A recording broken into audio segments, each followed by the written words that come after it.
Video इतनी अफसोसनाक है मेरे अजीजों की, देखने के बाद आपका कलेजा मुंह को आ जाएगा और आपके दिल को धड़कने से कोई रोक नहीं सकता। ये तमाम मुसलमानों के लिए बड़ी शर्मनाक वीडियो है और हर मुसलमान को आखिर तक देखना चाहिए। मैं कहता था आप जरा गौर करिए कि बकरीद का कितना दिन बाकी है और उसके पहले ही इतना बड़ा हादसा पेश आया। सोचो उस घर वालों पर क्या गुजर रही होगी जब आम मुसलमानों पर इस तरह के हालात हैं कि कलेजा मुंह को आने को तैयार है इस वीडियो को देखने के बाद जो मैं अभी आपको दिखाने वाला हूं। और मैं कहता था मेरी माओ और बहनों, उनको दावत देता था कि बचा लो अपनी बच्चियों को, उस हुक्म के मुताबिक निकालो जो हुक्म अल्लाह रब्बुल इज्जत ने तमाम मुसलमानों पर लागू किया है। तो कहते थे चलो भाई हटो, हमारी लड़की बड़ी समझदार है, शेख अपनी देख, तरह तरह की बातें। तमाम माए बहनें ऐसी नहीं होती, लेकिन अक्सरियत। मैं कहता था कि देखो इस लड़की के साथ ऐसा हो गया है, उस लड़की के साथ ऐसा हो गया है, तो बोले लेकिन मेरी लड़की ऐसा नहीं कर सकती, मेरी लड़की ऐसा नहीं कर सकती। और ये भी तो किसी की लड़की रही होगी। जब इतने हालात से हमारी माँ बहनें गुजर रही थीं, जो बेटियों की माए हैं, वो लोग क्यों तवज्जो नहीं दिए और क्यों चौकन्ना नहीं हुए जो ये दिन आज देखना पड़ा। आइए इस वीडियो को देखिए, उसके बाद मेरे दोस्तों ये वीडियो आपके रोंगटे खड़े कर देगी। उसके बाद थोड़ा सा रिएक्शन मैं और दूंगा। आज मैं बहुत ही ज्यादा परेशान हूं, तड़प रहा हूं और बैकग्राउंड को भी मैंने चेंज कर दिया सिर्फ इस फिक्र और तड़प में, ताकि तन्हाई में जाकर ये हमारा खलियान का इलाका है आपके सामने अंदर से एक तड़प रख सकूं, अंदर से दिल की बात रख सकूं, ताकि माँ बहनों को समझ में आ जाए और आइंदा वो तौबा कर लें ऐसे कदम उठाने के लिए और जो भी अल्लाह का हुक्म है उसके मुताबिक जिंदगी गुजारने वाली बन जाए। आइए इस वीडियो को देखिए। में है ये करीब 150 साल पुराना कब्रिस्तान होगा। देख रहे हैं काफ़ी बड़ा कब्रिस्तान है। यहाँ चारों तरफ मेरे कब्रें हैं। हम जो इस वक्त यहाँ पर आए हैं एक अहम जानकारी देने के लिए। कल एक चौंकाने वाला मामला हुआ है बरेली में। बरेली क्या, अगर हम पूरे मुसलमानों की बात करें तो मुसलमानों में शायद ही ये जो मेरे पीछे आप कब्र देख रहे हैं ये पहली कब्र होगी जिसका नमाज जनाजा नहीं हुआ है। इसे नमाज जनाजा के बगैर दफन किया गया है। यहाँ कब्र खुद ही है, मेरे पीछे आप देख रहे हैं। यहाँ पुलिस आई थी, पुलिस की मौजूदगी में लड़की को कब्र में दफना दिया गया है। जिन्होंने कब्र खोदी थी वो इस वक्त यहाँ पर मौजूद थे। हमने उनसे बात की है लेकिन वो कैमरे के सामने नहीं आ रहे हैं। उनका भी कहना ये है कि वो बहुत लंबे वक्त से कब्र खोदने का काम यहाँ कर रहे हैं। ये पहला ऐसा जनाजा है जो बग़ैर नमाज जनाजा के दफन किया गया है। इसके पीछे की जो वजह है उसे लेकर हमने कल भी ये खबर चलाई थी, तब भी सोशल मीडिया पर इसे लेकर तमाम सवाल खड़े किए जा रहे थे। बहुत से लोग हमसे भी फ़ोन करके पूछ रहे थे कि आखिर क्या ऐसी वजह रही। जब उन्होंने इस पूरे मामले को समझा है और देखा है तो उसके बाद भी अभी तक इस पर चर्चा चल रही है। लोग सवाल कर रहे हैं और इस पर एक दूसरे से पूछ रहे हैं कि आखिर ऐसा क्या हुआ है। हमारे साथ चश्मदीद भी हैं जिन्होंने कल इस जनाजे को आते हुए देखा है पुलिस की मौजूदगी में और फिर इस लड़की को इस कब्र में दफन होते हुए देखा है। उनसे जानते हैं कि कल किस तरह से यहाँ पर जनाजा आया है और उन्होंने क्या देखा था। मेरा नाम फरमान खान है। फरमान भाई, यहाँ आपका गोदाम क्या है? जी, मेरा यहाँ सामने ही कब्रिस्तान के तंबाकू का गोदाम है और वहाँ ही मैं बैठा हुआ था जिस टाइम ये करीब 5 बजे के टाइम लमसम ही जनाजा आया, 4 से 5 बजे के टाइम। तो उसमें एक तो पब्लिक की संख्या बहुत कम थी। फिर पता चला कि ये ऐसे लोग होंगे, कम से कम 10 से 12 लोग उसको जी घर के लोग थे। उसके अलावा कुछ दोस्त संग में पुलिस थी। ऐसा पहला जनाजा था जिसमें आपने देखा कि अक्सर देखते होंगे जनाजे, लेकिन उसमें भीड़ बहुत कम थी। जी, इसी अभी तो माथा ठनका कि इतनी पब्लिक कम क्यों है, पुलिस क्यों है। तो पता चला कि इसने किसी दूसरी संप्रदाय के लड़के से शादी करी। इस चक्कर में कोई मोहल्ले वाला इनके साथ नहीं है और ना ही इनकी नमाज जनाजा हुई है। बहुत कम लोगों की संख्या में आके जनाजा यहाँ दफन हुआ है। आपकी कितनी उम्र होगी? मेरी उम्र करीब 38 साल है। आज तक मैंने तो नहीं सुना, क्योंकि मुझे यहाँ पे बैठे हुए भी 15 साल हो गई लगभग इस एरिए में आए हुए। कोरोना तक के जनाजों में नमाज जनाजा होने के बाद दफन हुए। ये पहला ऐसा जनाजा है जो बिना नमाज जनाजा के दफन हुआ है।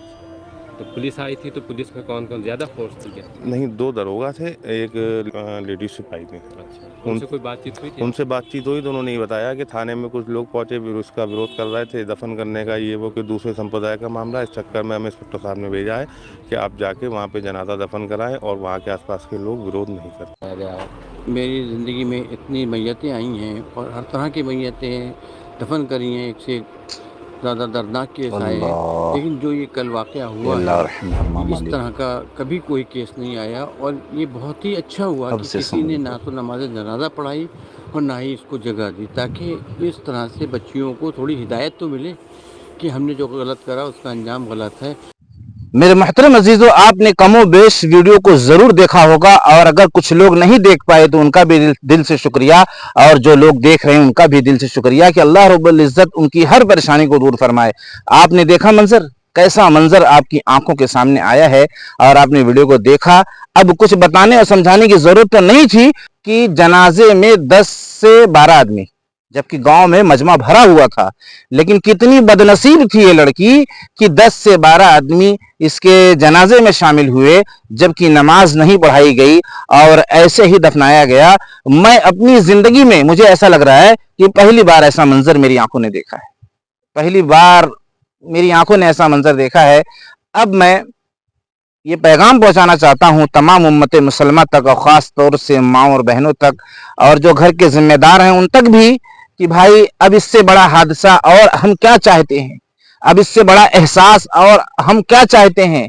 अब इतना तो काफ़ी हो जाना चाहिए, अब तो चौकन्ना हो जाएं, अब तो अपनी बहन बेटियों को निगरानी के साथ बाहर जाने दें और निगरानी के साथ आने दें, उनके साथ जाएं, उनको देखें वो कैसे जा रही हैं, कैसे आ रही हैं, पूरी निगरानी रखें, किससे उसकी दोस्ती है, उसके मोबाइल में किसका नंबर है, किससे शेयर चैटिंग हो रही है, किससे बात हो रही है।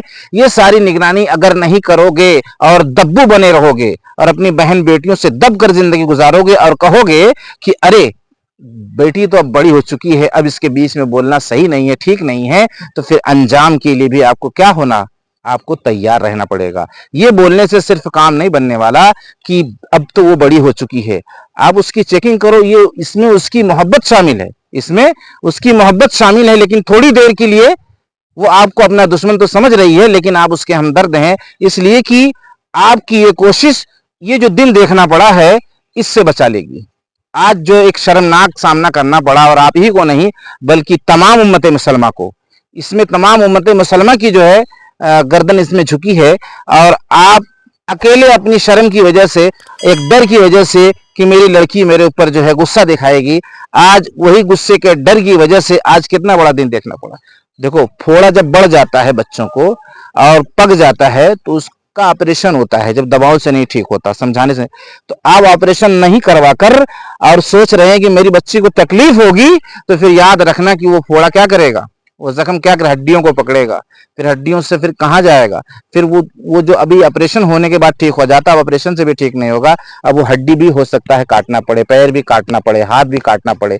इसलिए अभी से एहसास करो, आप नफरत नहीं कर रहे हो, जो उसकी आप चेकिंग कर रहे हो और उसको बता रहे, समझा रहे, सिर्फ दुश्मनी पे उतारो कि नहीं करना है, बल्कि उसके सामने हाथ तक जोड़ लो और उससे प्यार से, मोहब्बत से, दुलार प्यार से उसको खिलाकर पिलाकर अच्छे कपड़े पहनाकर उसके बाद बताओ, बेटी तेरी इज्जत इसमें है, इसमें तेरी इज्जत छुपी हुई है, मैं तेरी इज्जत बचाने के लिए सब कर रहा हूँ।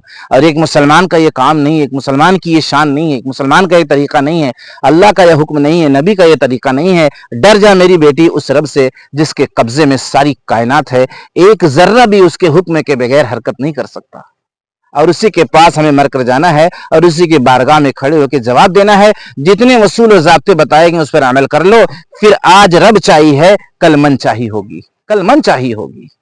मेरे दोस्तों, इसीलिए कहा जिसे रब मिला उसे सब कुछ मिला, जिसे रब ना मिला उसे कुछ भी ना मिला।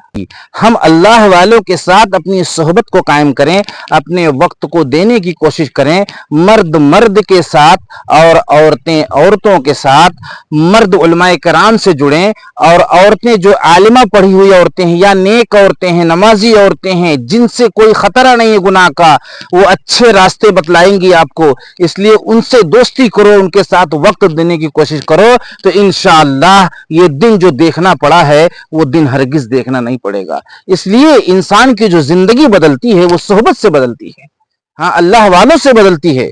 अगर आपकी दोस्ती अतर वाले के साथ है, अगर उसने आपको अतर नहीं भी लगाया तो उसकी खुशबू तो जरूर आप सूंघेंगे, इसलिए कि बार बार कस्टमर जो आ रहे हैं, बार बार उसके ढक्कन को खोल रहा है, उसकी खुशबू सूंघने से कोई आपको रोक नहीं सकता।